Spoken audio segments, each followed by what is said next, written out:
안녕하세요. 밤라디오 민준에 오신 것을 환영합니다.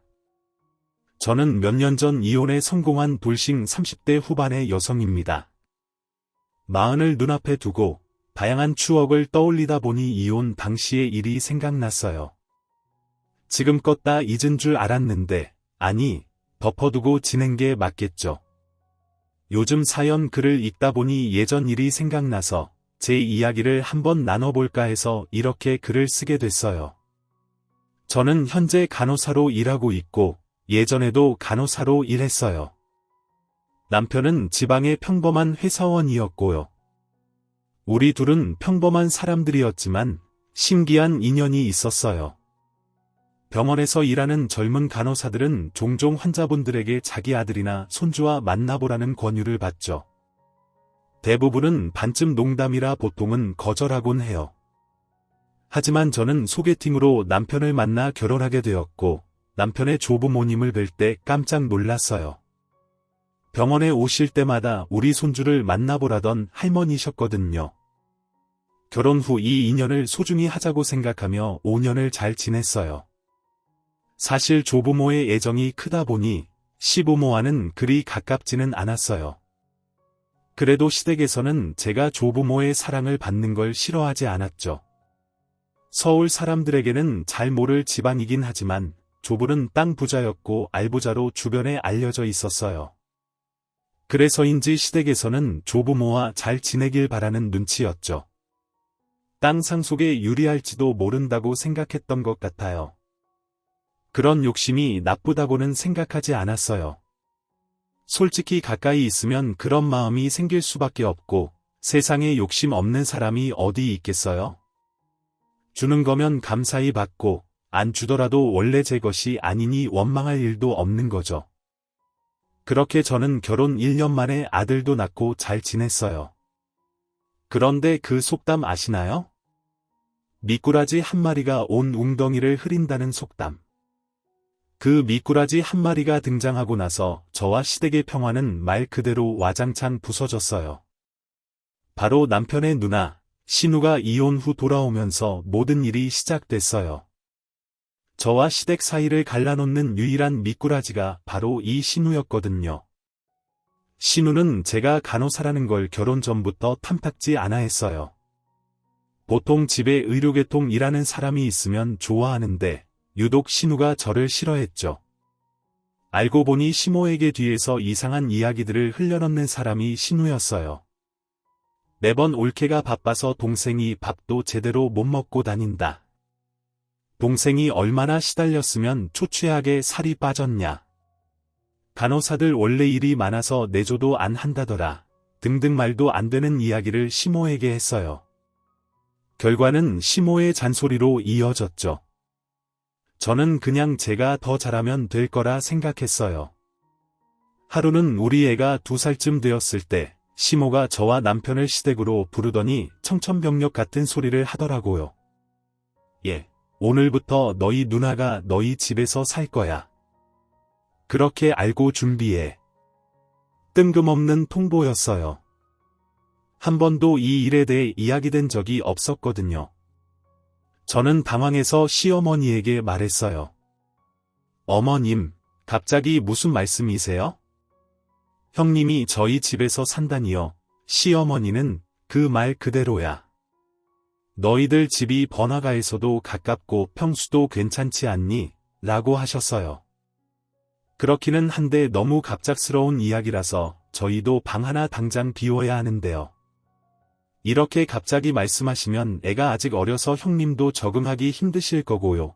그러자 시어머니는 그래서 너는 싫다는 거니? 가족인데 그 정도도 못 해주겠다는 거야. 라고 하셨어요. 좋아. 며느리 네 생각은 잘 알겠다. 그러면 아들아, 너는 어떻게 생각하니? 너도 누나 집에 들이기 싫어. 결국 시어머니는 남편에게 물었고 남편은 손사래를 치며 답하더라고요. 그럴 리가 있겠어요.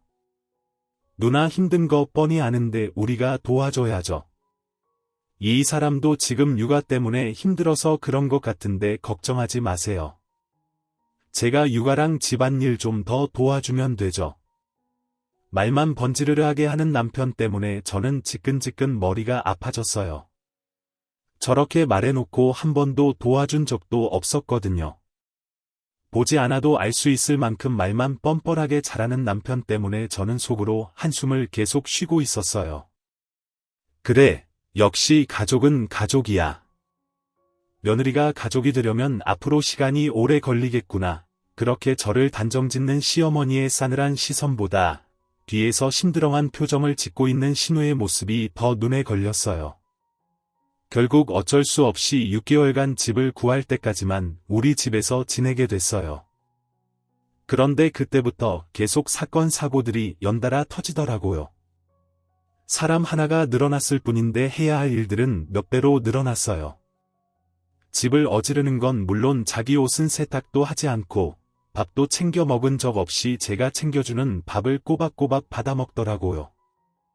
그뿐만이 아니에요. 제 물건과 옷을 말도 하지 않고 사용하는 바람에 저는 스트레스가 극에 달했어요. 저는 물건을 아껴 쓰는 편인데 신우는 제 것을 아무렇게나 막 쓰면서 자주 잃어버리기까지 했어요. 그렇게 잃어버린 제 물건이 손가락의 개수를 넘어갈 때쯤에는 저도 참을 수 없었어요. 그렇지만 무턱대고 뭐라 할 수 없었기에 몰래 안방에 홈캠을 설치했어요. 제 물건은 모두 드레스룸에 넣어두기 때문에 남의 안방에 들어오지만 않으면 될 일이잖아요. 그렇게 홈캠을 달고 일주일도 지나지 않아 신우와 저는 한판 싸우게 됐어요. 저에게는 결혼 전날 조모에게 받은 물건이 있었어요. 그것도 시어머니 몰래 주신 중요한 물건이었거든요. 시할머니가 시집 올 때 받은 패물인데 그걸 저에게 주셨어요. 그만큼 제가 조모에게는 귀엽고 애정 있는 손부였다는 뜻이었겠죠. 그래서 저도 그걸 안방 이불장 안쪽에 몰래 넣어뒀어요. 다른 장신구들은 화장대에 있는 장신구함에 넣어뒀으니 설마 도둑이 들더라도 이런 곳까지는 뒤지지 않을 거라 생각해서 숨겨둔 아주 중요한 물건이었어요. 그런데 그게 사라졌더라고요. 저는 너무 놀라 홈캠을 돌려봤어요. 제가 출근한 다음에 신우가 들어와 옷장을 뒤졌더라고요. 마치 도둑처럼 말이죠. 저는 그걸 확인하고는 당장 신우를 찾았어요. 신우는 시댁에 갔다고 하더라고요. 저는 신우가 올 때까지 기다리지 않고 시댁으로 찾아갔어요. 솔직히 말해서 신우의 행동을 시어머니에게 알리고 싶다는 생각도 있었어요. 그래서 빨리 신우를 내보내고 싶었거든요. 시댁에 갔더니 신우가 거실에 있더라고요. 형님, 저랑 이야기 좀 해요. 무슨 이야기? 나는 할 말 없는데. 저는 할 이야기가 많아요. 이때까지 제 옷이며 가방 없어질 때도 참았거든요. 그런데 이건 좀 아니죠.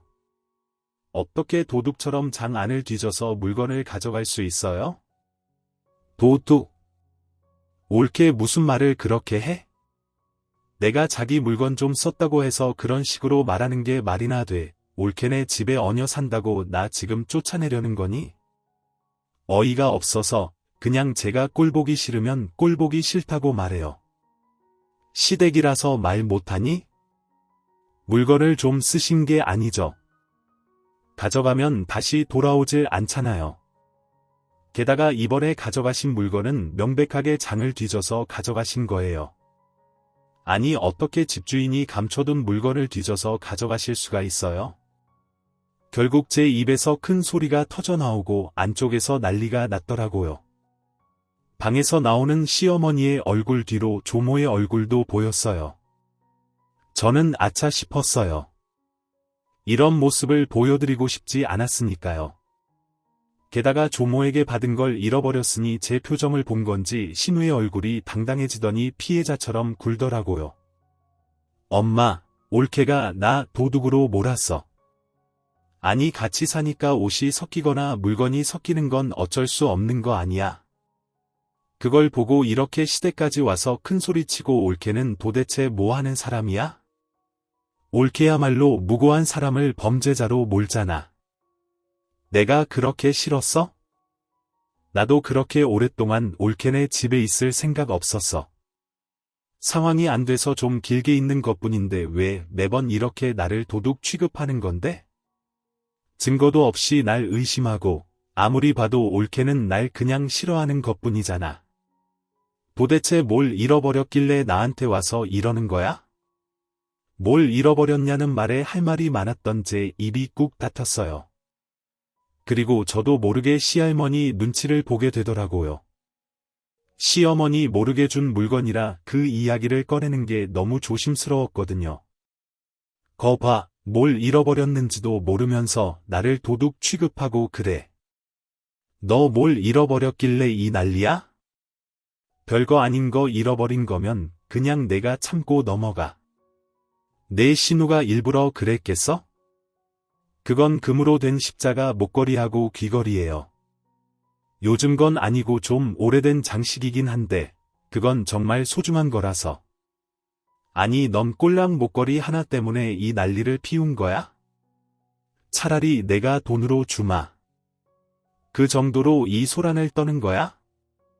신우는 별거 아니라는 식으로 이야기했고 그 말을 들은 시어머니는 느긋하게 고개를 끄덕이더라고요. 그게 중요한 게 아니죠. 어머님, 전 그걸 장롱 안쪽에 깊숙하게 숨겨놨어요. 그런데 그걸 형님께서 가져간 거예요. 그건 장 안쪽을 뒤지지 않으면 못할 행동이라고요. 아니 보자 하니까 내가 그랬다는 증거 있어? 증거도 없으면서 사람을 범인 취급하면 안 되지. 저는 결국 폰을 열어 홈캠에 저장된 영상을 보여줬어요. 신우와 시어머니, 조모가 그 동영상을 보았죠. 그걸 보고도 신우는 큰 소리 치더라고요. 그래, 가져갔어. 그치만 그딴 싸구려 비싼 것도 아니잖아. 같이 살면 빌려줄 수도 있는 거고, 솔직히 뒤져서 가져갔든 우연찮게 가져갔든 가족인데 이렇게 의심해서 홈캠까지 설치하고 진짜 치졸하다. 어떻게 이렇게 사람을 함정에 빠뜨려? 그래, 너도 좀 너무했다. 물건이 없어지는 게 아무리 싫어도 이런 식으로 사람을 시험하듯이 카메라를 설치하고 그러면 안 되지. 그리고 그런 거 설치했으면 말을 해줬어야 되는 거 아니야? 네가 그걸 설치했다고 했다면 얘도 더 이상 그런 행동은 안 했겠지. 저는 시어머니의 말에 더 어이가 없었어요. 그게 무슨 말씀이세요? 제가 카메라를 설치하든 말든 카메라에 대해 말하든 말든 그런 행동은 전혀 해서는 안 되는 나쁜 일이죠. 다른 사람의 물건에 손을 대면 안 된다는 건 기본적인 거라고요. 저만 이 상황이 이상한 건가요? 정말 이상했어요. 시어머니도 신우도 그걸 전혀 이상하다고 생각하지 않는다는 것이요. 그렇지만 그곳에는 조모도 같이 계셨잖아요. 결국 조용하게 듣고만 있던 시할머니가 신우에게 말했어요. 너 저 물건 정말로 가져갔니? 잠깐만 빌릴 생각이었어요.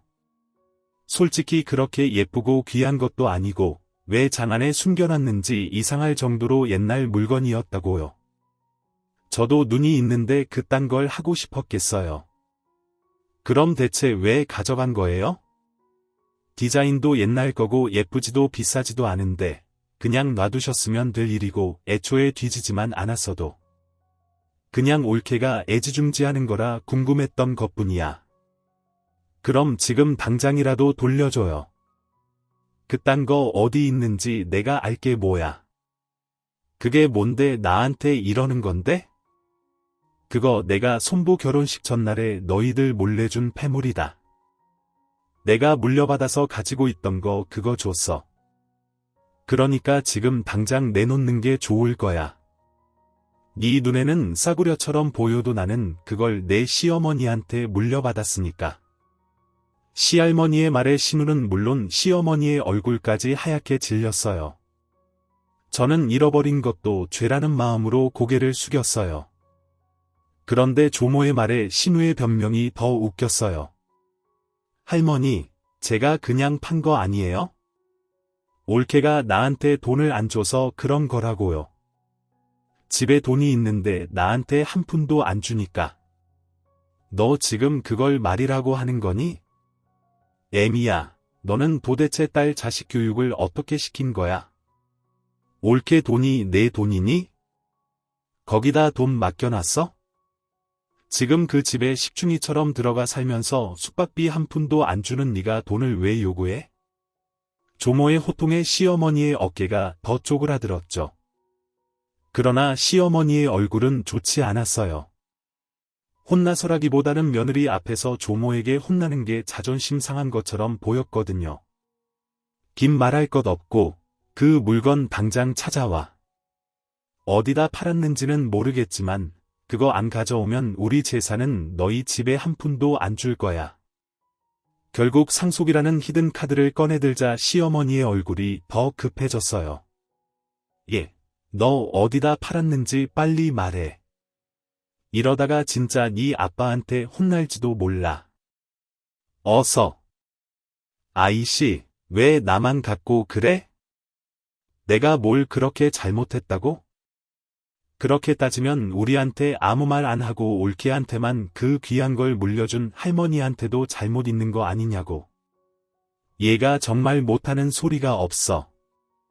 할머님한테 그래 말 잘했다. 네가 이러는 걸 내가 모를 줄 알았냐? 그래서 그 귀한 걸 너희한테 안 물려준 거다. 그리고 너 당장 그 집에서 나와. 애미, 너는 책임지고 내 딸 집에 붙들어 놔. 결국 신우는 조모의 말 한마디로 저희 집에서 나가서 시댁에 들어가게 됐어요. 그러나 신우와 시어머니는 제가 조모의 사랑을 더 많이 받는다는 것과 저 때문에 그들이 조모에게 찍혔다는 말도 안 되는 이유로 저를 더 경계하더라고요.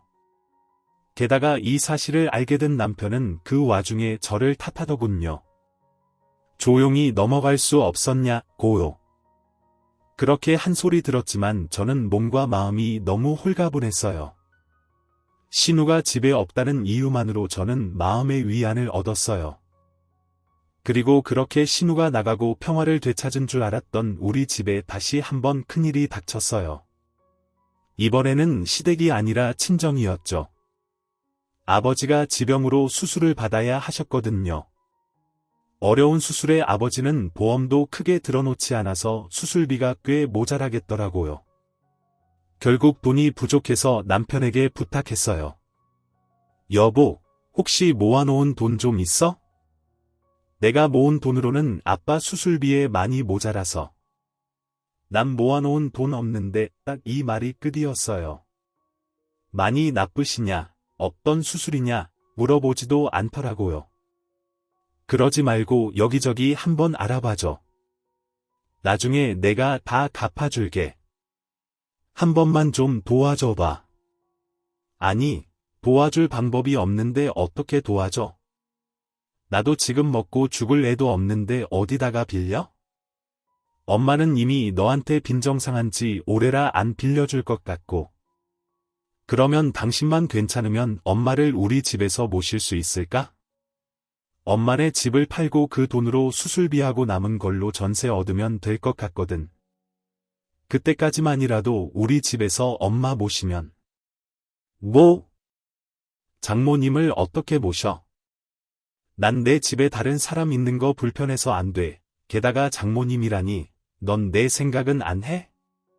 아무리 봐도 나는 불편한 관계일 수밖에 없잖아. 기분이 너무 나쁘더라고요. 신우가 우리 집에 왔을 때는 가족이니 어쩌니 하며 환영하더니 장모 모시자니 안 된다며 질색팔색하는 모습을 보니 정이 뚝 떨어지더라고요. 그렇지만 이해하려 노력했어요. 제가 시댁을 어려워하는 것만큼 남편에게는 처가가 어려울 거라고 생각하기로 했어요. 내가 싫어하는 짓을 남편한테 시키는 건 좀 아니라고 생각했거든요. 그래서 골똘히 생각하다가 10년이나 다니던 직장을 퇴사하기로 했어요. 돈이 필요해서 일을 그만둔다는 것 자체가 무척 부끄러운 일이지만 아버지가 아프니까 어쩔 수 없잖아요. 그리고 그렇게 퇴사를 하고 받은 퇴직금을 아버지 수술비에 보탰어요. 그렇지만 결국 아버지는 돌아가시고 말았어요. 저는 아픔과 슬픔을 동시에 느꼈지만 그와 함께 분노도 같이 느껴야 했어요. 친정아버지가 아플 때 단 한 번도 병원에 와보지 않은 남편 때문에요. 매번 내가 같이 가자고 해도 불편하다는 말로 거부하던 남편이었어요. 그때는 이해했지만 아버지가 돌아가시고 나니 화가 확 치밀어 오르더라고요. 그렇지만 참았어요. 아버지 상중이었잖아요. 그렇게 돌아가신 아버지의 입원비도 제 퇴직금으로 지급하고 나니 남는 돈은 그다지 없더라고요. 그렇지만 아버지가 사망보험금은 많이 들어뒀더라고요. 어머니가 그걸로 제가 쓴 퇴직금만큼의 비용을 돌려줬어요. 그리고 나머지 보험금의 절반을 뚝 떼서 저에게 더 얹어줬죠. 힘들 때 믿을 건 딸뿐이라고 이야기하면서요. 그 사망보험금을 받으면서도 얼마나 마음이 아프던지 이걸 쓰는 일은 없을 거라는 생각으로 집으로 돌아오고 며칠이 지나서 남편이 저를 붙잡고 할 이야기가 있다고 하더라고요. 저기 당신한테 상의할 일이 있는데 우리 집을 좀 팔아야 할 것 같은데 뭐 갑자기 그게 무슨 소리야? 집을 팔자니 당신 나 몰래 대출 받았어 아니면 도박 아님 사고라도 쳤어? 아니야 날 뭘로 보고 그런 소리를 해 그건 아니고 내가 돈이 좀 필요한데 지금 당장 돈이 없으니까 집을 팔자는 거지 그 돈은 반으로 나눠 갖고 아니 그러니까 이유가 뭔데 돈을 어디에 쓸지 알아야 팔지 말지 답을 할 거 아니야 그만큼 중요한 일이면 내가 알아야 되지 않겠어. 사실은 누나가 본가에서 나오고 싶어 하는데 돈이 없잖아. 그래서 나더러 좀 빌려달래 물론 공짜로 빌려주는 건 아니고 이자 빵빵하게 쳐서 돌려준다는데 솔직히 나쁘지는 않잖아. 우리야 집 팔고 합가하면 돈 나갈 것 없고 나중에 그 돈 다 이자 붙어서 돌아오면 그게 투자지. 저는 남편의 말에 화가 머리 끝까지 났어요. 본가에서 나오고 싶다는 신호의 말에 여기까지 휘둘리는 남편의 모습을 보고 어이가 없었어요. 미쳤어. 형님이 독립을 하고 싶으면 형님이 돈을 벌어서 나가면 될 일이지 왜 내가 돈을 줘 그리고 이자를 빵빵하게 쳐서 돌려줘. 그 말을 믿어 당신 아직도 몰라 당신 누님을 우리 돈 가져가면 안 갚을 게 뻔하잖아. 형님 마인드 기억 안 나. 내 물건도 자기 물건이라고 생각하는 사람이야. 게다가 장 안에 있던 물건까지 뒤져서 팔았던 사람이라고 돈 되는 일이면 도덕이고 뭐고 아무것도 없는 사람 당신 돈이라고 다르겠어 이대로 집 팔면 우리한테는 아무것도 안 남는 거야. 게다가 합가라니 당신 저번에 우리 엄마랑 잠시 살자고 했을 때 싫다며 나도 싫어. 시어머니 모시고 사는 거 싫다고 나한테는 가족이잖아. 그리고 누나도 그런 마음으로 당신한테 그런 거 아니라고 뭐 합가가 싫으면 장인어른 사망보험금 받은 거 나눠주면 우리 집 안 팔아도 되긴 해. 그럼 합가 안 해도 되고 말 조심해. 제정신이야 네가 설마 제정신으로 장인어른 사망보험금 이야기 꺼낸 건 아니지 아버지 아플 때 와보지도 않았던 게 너야 세상 모든 사람이 그 돈에 대해 이야기할 수 있지만 너는 안 되지. 네가 우리 아빠 보험금 이야기 꺼낸 것부터가 잘못된 거라고 내가 일부러 안 간 건 아니잖아. 나도 미안하게 생각하고 그래 그렇지만 이미 지난 이야기고 이미 돌아가셨으니까 하는 말이지. 그렇다 해도 그 돈은 네 돈이 아니라 내 돈이거든. 그걸 네 마음대로 뭘 하자마자 할 게 아니라고 화를 내다 보니 갑자기 그런 생각이 들었어요. 남편은 꽤나 단순한 사람이거든요. 아버지의 사망보험금 이야기를 이렇게 꺼낼 리가 없어요. 만약 이걸 원했으면 처음부터 그 보험금 이야기부터 했겠죠. 대화의 처음은 보험금이 아니라 신우의 독립자금이었으니까 그때 생각이 났어요. 합가는 밑밥으로 뿌리고 원래 원했던 게 보험금이라면 이걸 계획한 사람은 신우일 것이라는 확신이 생겼어요. 설마 형님이 당신한테 시켜서 우리 아버지 사망보험금 가져오라고 아니야. 우리 누나가 왜 그런 소리를 해? 넌 진짜 가족애를 몰라 사람이 덜 됐다고 누나를 왜 그런 식으로 몰아가는 건데 그리고 장인어른은 돌아가셨지만 누나는 살아있잖아. 남편의 그 마지막 말에 있던 미운 정도 뚝 떨어진 저는 시댁에 가서 단판을 짓기로 했어요. 그런데 그곳에도 제 편은 없더라고요. 형님이 이 사람한테 저희 아버지 사망보험금 가지고 오라고 시켰어요. 그게 무슨 말이야? 생사람 잡지 마. 나 그런 소리 한 적 없어. 옳게도 진짜 너무하네. 아니 시부모님 모시기 싫으면 싫다고 하면 될 일이지 왜 여기까지 와서 나한테 딴지 거는 건데 그걸 몰라서 물으세요. 솔직하게 말해서 이 사람 우리 아버지 사망보험금 있다는 거 알았어도 그다지 신경 안 쓰고 있었거든요. 그런데 그걸 누나 집 사는데 사용하자고 하니까 이상하잖아요. 이때까지 신경도 안 쓰던 돈을 갑자기 지금 이야기할 이유가 없으니까요.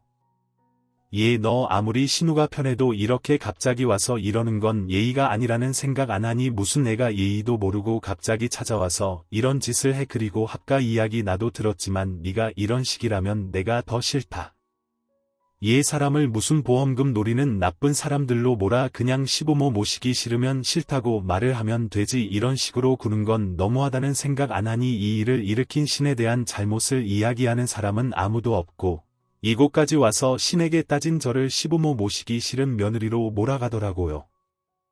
결국 저는 참을 수가 없었어요. 알았어요. 저도 이런 일로 이렇게 부딪히는 거 더 이상 피곤해서 안 하려고요. 당신 우리 이혼해. 나는 합가 못하고 아버지 보험금도 못 줘. 그러니까 이혼하고 재산 분할해. 그리고 나서 그 돈으로 당신이 형님한테 돈을 주던지 말던지 알아서 해. 당신도 알겠지만 이 이혼의 원인은 당신한테 있으니까 나는 절대로 애는 안 뺏길 거야. 제 말에 남편이 먼저 반응했어요. 이혼하자고 하면 내가 무서워할 줄 알았어 해. 내가 왜 못해 어차피 이혼하면 나보다 당신이 더 힘든 거 알지 한 입으로 두 말하지 말라고. 나중에 나한테 돈이 없으니 빌려달라니 뭐 그딴 말은 하지 말라고. 애는 안중에도 없고 그저 돈 이 사람이 내가 결혼한 그 남자가 맞나 싶더라고요. 그래 둘이 헤어지면 되겠네. 여자가 이혼하고 나면 얼마나 웃긴 꼴을 당하는지 모르지. 다른 사람들한테 욕 얻어먹는 건 너야. 시어른 모시기 싫어서 이혼한다는 며느리 잘 됐지 알아서 나가준다니 시어른 모시고 못 모시고가 중요한 게 아니거든요. 장인 사망보험금을 자기 누나 집 사는데 보태겠다는 남편과 시댁이 어이없어서 이혼하는 거예요. 어떻게 남의 아버지 사망보험금을 넘봐요? 여기 있는 사람들 중에 우리 아버지 아플 때 병문안 온 사람이 한 사람이라도 있긴 해요.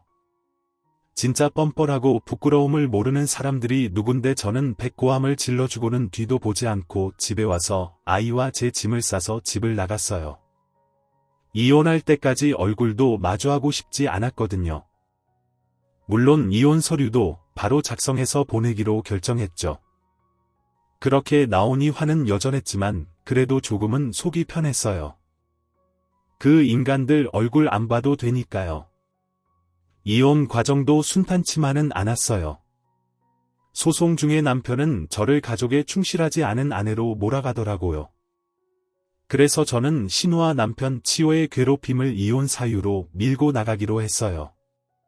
이때만 해도 남편의 조부모님은 우리의 이혼 소송을 알지 못하는 상황이었어요. 안 봐도 눈에 훤했죠. 제가 조모에게 관심받는 걸 아는 시모가 어떻게든 그걸 숨긴 거겠죠. 아마 결과가 자기들한테 좋게 나오면 이야기하려 했을 거예요. 그렇지만 그렇게 되기 전에 조부모님과 저는 우연한 기회로 다시 만나게 됐어요. 바로 저의 새로운 직장에서요. 제가 퇴직하고 직장 자리를 알아보던 중에 요양병원을 소개받아 일자리를 옮기게 됐거든요. 그런데 그곳에 조모와 조부가 찾아오셨더라고요. 물론 제가 있어서 온 건 아니어서 저를 보시고는 깜짝 놀라셨죠. 보니까 다른 보호자를 데리고 오지 않은 것 같더라고요. 그날 조모는 초기 치매를 진단받았어요. 조부는 제가 이 병원에 있는 걸 보더니 조모를 이곳에서 케어하길 바라더라고요. 아무래도 최근 노안으로 거동도 많이 불편해지는 바람에 집에서 돌보실 수 없는 상황이 된 것 같았어요. 그래서 저는 여기 모시면 제가 최대한 손 닿는 데까지는 잘 보살펴 드리겠다고 했죠. 조부는 그걸 고마워하고 입원 수술까지 마쳤어요. 그렇게 조모가 입원하고 한 달이 되고 결국 조부를 제외한 어느 누구도 병원을 찾지 않더라고요. 그런데 딱 한 달이 되는 날에 병원으로 가족들이 우르르 찾아왔더라고요. 물론 그 중에는 이혼 소송 중인 남편도 있었죠. 그 사람은 퇴근길에 제게 전화해 잠시 만나자고 하더라고요. 무슨 일이야? 바쁘니까 빨리 끝내줄래? 많이 바빠. 그럼 내가 당신 집으로 가서 이야기해도 될까? 지금은 어디 살고 있어? 혼자서는 많이 힘들지. 갑자기 내 생각해주는 척 말하는 남편이 굉장히 수상해 보였어요. 내가 혼자 기다려서 그런 거니까 빨리 용건만 말해. 당신 혹시 집으로 다시 돌아올 생각 없어? 당신한테 서운하게 했던 건 내가 다 미안하게 생각해. 앞으로 절대 그럴 일 없도록 노력할 테니까 이혼 소송 취하하고 돌아와. 내가 왜 그래야 하는지 이유를 설명해봐. 설마 고양이 쥐 생각해주는 건 아닐 테고 당신이 선량한 마음에 나와 아들을 생각해서 그러는 것도 아닐 테고 왜 신우가 또 돌아오라고 시켰어? 이번에는 뭐가 목적인데? 목적이라니 그런 거 아니야. 그냥 당신이 그 병원에 있는 걸 보니까 당신하고 나한테 모두 도움이 될 일이라고 생각해서 이런 제안을 하는 거지. 절대로 다른 뜻은 없어. 그래서 뭐가 우리 둘한테 도움이 되는 일인데 잘 들어봐. 할아버지가 어제 오셔서 할머니를 잘 모시는 사람에게 가지고 계신 땅을 모두 주겠다고 하셨거든.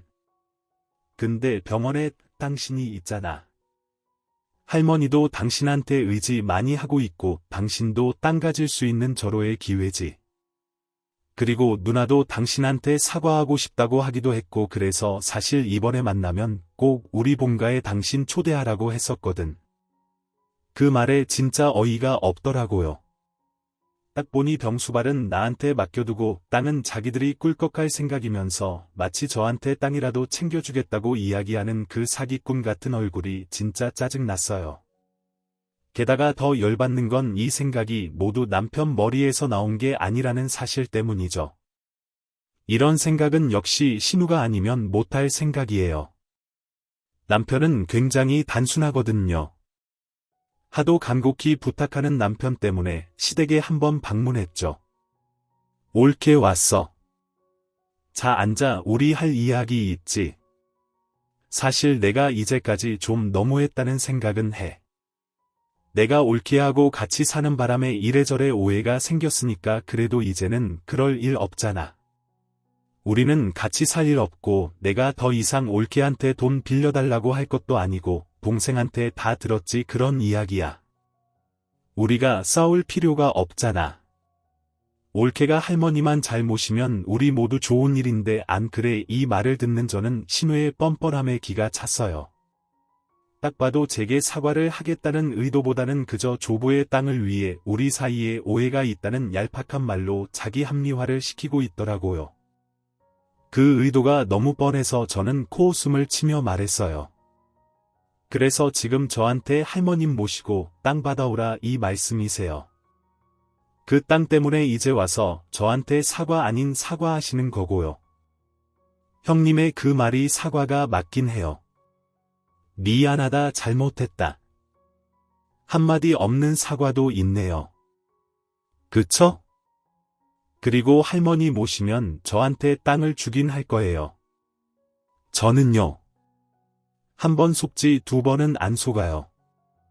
여기 있는 사람들이 저 이용하려는 거 눈에 훤하거든요. 차라리 깨끗하게 이혼하고 여기서 빠질게요.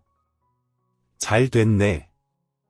우리도 옳게 입장 확인했으니까 됐어. 옳게가 지금 어정쩡한 상황이라 우리도 곤란했거든. 땅 욕심 없으니까 경쟁에는 안 끼일 테니까 하루라도 빨리 이혼해. 그럼 이제 우리 집에서 나가줄래? 제가 하지 않겠다고 말하니 아주 빠르게 제 집에서 나가라며 사람을 잡상인 취급하는 우를 보며 저는 고개를 저으며 밖으로 나왔어요. 이 사람들은 그저 혹시라도 저한테 땅이 돌아갈까봐 걱정하며 제 생각을 확인하려던 거였더라고요. 그리고 그렇게 이혼 소송은 굉장히 빠르게 진행됐어요. 오래 걸릴 거라고 생각했는데 신우가 저와 남편이 연결되어 있으면 땅이 혹시라도 저한테 올지도 모른다는 생각이었던 것 같아요. 그래서 소송은 제가 원하던 대로 마무리가 잘 됐어요. 저는 재산 분할을 받았고 아버지의 사망보험금 받은 걸로 새로운 집을 얻었죠. 그런데 얼마 지나지 않아 그 사람들이 그렇게 걱정하던 일이 제게 벌어졌어요. 조부가 저를 댁으로 부르더라고요. 저는 조부가 증손을 보고 싶어 한다고 생각해서 아들을 데리고 갔는데 거기에는 이미 성객들이 있더라고요. 시부모와 신우전 남편까지요. 내가 오늘 이야기를 들었는데 너희들 이혼했다는데 그게 맞냐? 네 할아버지 저희 이혼하고 이제 남입니다. 그런데 이 사람은 왜 부르셨어요? 그래?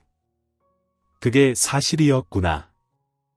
그렇다면 내가 가진 땅 하나를 손부에게 줄 생각인데 할아버지 말씀은 똑바로 하셔야죠. 손부라니? 여기 손부가 어디 있어요? 쟤는 남남이라고요. 동생이랑 이혼하고 아무것도 아닌 사람이요.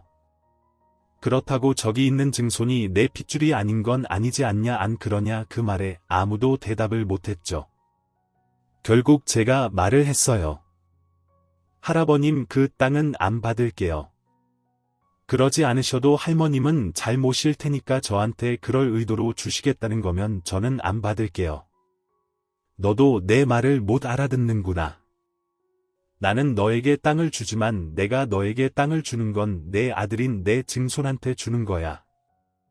그러니까 네가 받겠다 안 받겠다 할 게 없는 거지. 조부의 그 말에 저는 할 말이 없더라고요. 결국 신우가 그 말에 화가 뻗쳤는지 저에게 소리치더라고요. 이 여우 같은 게 할아버지를 어떻게 꼬신 거야? 너 일부러 그 요양병원 간 거지? 그래서 할아버지 할머니 오기 기다린 거지 다 계획적인 거 아니 설마 이런 걸 예상하고 친권 받아간 거니? 저는 이 상황이 그냥 웃겼어요. 조부가 주게 당한 땅은 아주 작은 평수의 노른자 땅도 아니었어요. 당시에는 시가도 얼마 나가지 않는 땅인데 그걸 빼앗겠다며 마치 제가 수를 쓴 것처럼 말하더라고요. 결국 조부의 입에서 호통이 터져 나왔죠. 조용히 못해. 이 집구석을 이렇게 엉망으로 만든 게 누군지 내가 몰라서 잠자고 있는 줄 알아. 어디서 네 할머니 열심히 보살피는 손부한테 그런 막말을 짓거리는 거야. 네 할머니 입원하고 병원 찾아간 사람이 여기 누가 있냐? 병원 한 번 안 온 병원 한 번을 안 온 것들이 땅 이야기에 벌떼같이 달려드는 걸 보니 속이 타. 할아버지 오해하고 있으신 거예요. 저희도 찾아갔는데 할아버지가 모르시는 거짓말 좀 작작해라. 내가 바본 줄 알아. 너희 할머니가 치매라서 완전히 간 줄 알지 아직 초기라서 멀쩡할 때가 더 많아. 너희들 아는 걸 보니 나 아플 때 병원 들어가면 너희들이 어떻게 할지 눈에 뻔히 보여. 내가 손부에게 땅을 준 건 너희들에게 보내는 경고야. 이번에 새로 유언장을 작성했고 거기에는 내가 죽을 때까지 나를 가장 잘 돌본 사람에게 내 전 재산을 물려주기로 했다. 그러니 그렇게 알고 있어. 조부의 말에 그 자리는 정적으로 가득 찼어요. 저를 탓하는 게 중요하지 않다는 걸 이제야 깨달은 가족들은 서로 눈만 굴리며 어떻게 해야 그 땅을 받을 수 있을지 생각하고 있는 것 같더라고요. 결국 그날 이후로 시댁 식구들은 제게 연락을 안 했어요. 그렇지만 전 남편은 제가 조모와 조부를 잘 모실 수 있다 생각한 건지 매번 연락해 왔어요. 다시 한번 잘 생각해봐. 우리가 다시 합치면 할아버지 땅 고스란히 우리한테 들어올 거라니깐 이것도 형님이 시켰어. 참 당신도 변함없다. 나는요 장인어른 아플 때 코빼기도 보이지 않은 너 같은 인간하고 같이 사는 건 지옥이라고 생각하거든요. 그러니까 여기서 시간 낭비하지 말고 다른 여자 찾는 게 더 빠를 거야. 결국 그 뒤로 남편은 연락을 뚝 끊었어요. 그 몇 년 후 조모는 돌아가시고 조부도 병원에 입원하게 됐어요. 가족들의 반발에도 조부는 제가 있는 요양병원에 오게 됐죠. 시댁 식구들은 돌아가며 조부의 병문안을 오더라고요. 그 와중에 전 남편은 재혼을 해서 재혼한 아내를 데리고 왔더라고요. 알고 보니 요양보호사 자격증이 있더라고요. 그 여자가 아침부터 저녁까지 조부를 케어하더라고요. 딱 보니 그렇게 하면 조부의 땅을 자신이 가질 수 있을 거라 생각한 것 같더라고요. 자기는 온 지 10분도 안 돼서 바쁘다며 나가버리는 주제에 그리고 한 달 뒤 전 남편이 조부를 보러 왔을 때 조부가 말하더라고요. 너는 네 아내만 보내면 내가 땅을 받을 수 있을 거라 생각한 모양인데 만약 계속 이렇게 손부만 보낼 시에 그 땅은 네 손부 명의로 줄 거다. 너한테는 한 푼도 안 줄 거야. 네가 나를 돌본 게 없으니 한 푼도 줄 필요가 없겠지 안 그러냐? 결국 그 조부의 말에 대리인을 내세워 조부를 케어하던 시댁 식구들은 부랴부랴 병문안을 매일 번갈아가며 경쟁적으로 오더라고요. 그 전 남편의 재혼한 아내 일도 알고 보니 형님이 그렇게 조종한 거였더라고요. 그 뒤로 조부는 요양원으로 들어가게 됐고 꽤 한참 뒤에 조부의 소식을 들었어요. 알고 보니 조부는 이미 자신의 모든 재산을 사회에 환원하기로 결정한 상태였더라고요. 일부러 가족들의 버르장머리를 고치려고 그런 거짓말을 해서 마지막까지 자신을 돌보도록 만든 거였더라고요. 결국 조부 임종 직후 자신들에게 떨어질 것이 단 하나도 없다는 걸 알게 된 가족은 닭 쫓던 개의 신세가 된 거였어요. 특히 조부 재산만 믿고 돈을 펑펑 쓰던 형님은 모든 것을 잃고 시댁에 다시 돈을 벌렸는데 시댁 또한 조부의 재산이 없다는 걸 알고서는 형님에게 줄 돈이 없다며 집에 오지 말라고 매몰차게 대했대요. 알고 보니 형님이 시댁에 갈 때마다 비싼 물건을 몰래 가져가 팔아버리는 바람에 집에 들어오지도 말라고 했다고 하더라고요. 솔직히 저한테 그런 짓을 했을 때 미리 손절하거나 따끔하게 이야기해뒀으면 그런 일 없었을 테지만요. 그리고 전 남편은 결국 두 번째 아내와도 이혼하고 나이 40에 부모 집에 같이 살게 됐다고 하더라고요. 재산 분할하면서 받은 돈은 신우에게 빌려줬는데 돌려받지 못했고 이후 조부의 유산을 기대하며 돈을 끌어다 쓰는 바람에 이쪽도 개털이 됐다고 하더라고요. 결국 김칫국부터 마시고 모든 걸 말아먹은 이 집안 사람들은 모두 빈털터리가 되고 서로를 못 믿는 상황까지 간 거죠. 이후에 우연한 기회에 전 남편을 만나게 됐는데 엄청 후회하고 있더라고요. 그때 당신이 울었던 것 같다. 누나 말을 듣지 말았어야 했어. 내가 빌려준 돈은 여전히 갚지 않고 있고 나로도 모자라 어머니 아버지 재산까지 축내고 있으니 내가 그때 왜 그랬는지 모르겠어. 진짜 귀신에라도 씌었던 것 같아. 남 탓할 게 뭐가 있겠어. 당신이 다른 사람을 보는 눈이 없었던 게 문제지. 솔직히 객관적으로 보면 그 당시 형님의 행동은 진짜 상식으로는 이해 불가능했어. 아무리 팔이 안으로 굽는 가죽이라도 적정한 선이라는 게 있는데 그걸 한참 넘은 상태였는데 아무도 그거에 의문을 품지 않았으니까 어떻게 보면 당신이 뿌린 씨앗이지. 당신은 나와 가정을 이루었는데 신우를 더 믿었잖아. 저는 그렇게 이야기해줬어요. 그게 사실이었으니까요. 진짜 신우라는 미꾸라지 한 마리가 이 집안을 온통 헤집어놓고 사라진 거죠. 저는 이 집안과 더 이상 관련 없이 잘 지내고 있어요. 솔직히 이혼하면 힘든 일이 많다고 하지만 저는 마음이 편했어요. 제 몸은 일과 육아의 병행으로 힘들었지만 마음만은 너무 편안했거든요. 지금은 그 아들도 많이 커서 아들만 바라보며 살고 있어요. 재혼은 하고 싶은 마음이 들지 않더라고요. 그 사람을 못 잊는다는 그런 감상적인 이유 때문이 아니라 또 그런 모습을 볼까봐 걱정되는 마음이 있기 때문이에요. 그리고 지금은 아들에게만 집중하고 싶고요. 어떤 사람들은 그게 뭐가 재밌냐고 그래도 연애 정도는 하고 살라고 하는데 저에게는 지금 이 삶이 너무 재미있어요. 연애보다는 나를 만들어가는 시간이 더 의미 있고요. 이렇게 쓰고 보니 참 파란만장한 이혼이었네요. 지금 보니 웃기기도 하고 실수가 터지기도 하지만 당시에는 어찌나 스트레스를 많이 받았는지 몰라요. 혹시라도 이혼 위기에서 힘들어하는 분들이 보신다면 시간이 지나고 나면 이 모든 일들도 그저 하나의 사건에 지나지 않게 된다는 걸 알게 되실 거예요. 아픔은 아픔으로만 남지는 않더라고요. 두려움보다는 용기가 더 필요할 때도 있는 법이고요. 이렇게 길고 두서없는 글을 읽어주셔서 너무 감사해요.